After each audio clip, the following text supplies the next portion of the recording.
Hi, my name's Drew. I'm a naval officer, and I'm going to be talking about what it's like to live in Sasebo, Japan. So this video is specifically to Sasebo, but I know it's similar to a lot of other bases. So Sasebo is a smaller city. It's about 100,000 people or so, and the majority of the city, like the nightlife part of the city, is what's called the Ginza. It's this open air mall that runs through the city. It's not what the Japanese call it; it's what the Americans call it. And then on one side is what's called Sailor Town, which are a bunch of bars and clubs set up in a American Western style thing. That's where a lot of sailors go to drink, and the townspeople kind of hope you stay there and just get drunk there and avoid bothering the locals.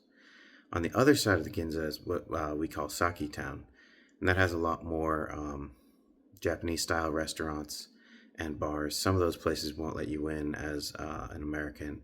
Some, at least if you don't look Japanese, and some of them will.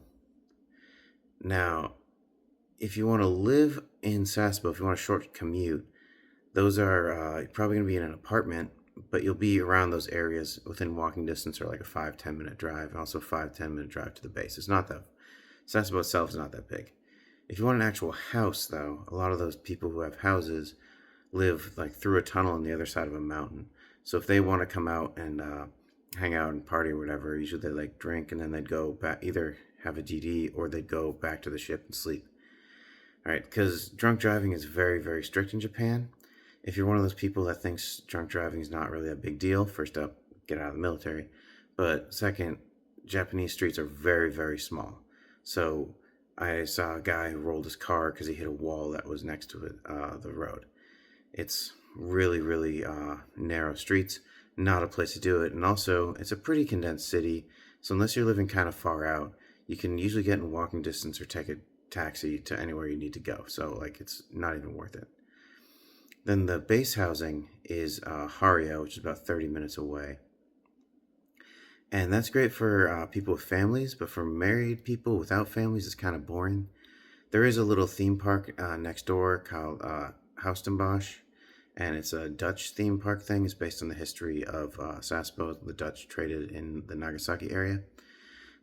But the base itself, I mean, there's a commissary, there's a convenience store, and then they have this thing called the cantina, which is like a little kind of bar thing right in the town. And there's not much else. There's a movie theater, but it's like a single theater, and there's one on the base as well. But it's a single screen theater, and it mainly shows like kid movies. So the American movies that make it over there are like the big blockbuster ones or kids movies. And if anything's like R rated, usually they show it like Friday and Saturday night, like one showing for a weekend. So if you miss those 2 days, you miss it, and you're probably gonna have to stream it at home. So yeah, I've missed quite a few movies living over there. Very behind on pop culture. It's just kind of a way it is. But for people living in Sasebo, you see a lot of, or I saw a lot of people who would just go to like the base McDonald's and the base food court, which has like a Taco Bell and Popeyes and stuff. And then they would go across the park to Sailor Town and just get drunk there and then come back. And that's all they did. They ate like McDonald's and they got drunk in a bar with a bunch of other Americans. And you don't need to go to Japan to do that. I mean, the drinking age is 20 in Japan, but you can do that at home, right? It's like the people go to college to smoke weed. You don't need to pay $50,000 a year to smoke weed. You can do that for free, or whatever weed costs nowadays. I don't buy it or smoke it, in case anyone's being strict on that one. So it's just a lot of people complain that there's not much to do in Sasebo. It's kind of a quieter town, which is true. A lot of the stores close, like the Ginza closes around 6. So it is a little harder to find stuff to do, but there is stuff out there. It's just you have to look for it. Like the Nagasaki basketball team occasionally plays games in Sasebo. There's a nice beach. There's a lot of outdoorsy stuff in the area. There is a lot more. My baby's crying. I gotta go. End this video here. My baby's crying. Bye.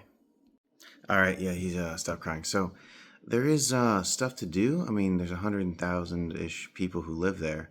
But it's just a little harder to find things because a majority of stuff off base is in Japanese.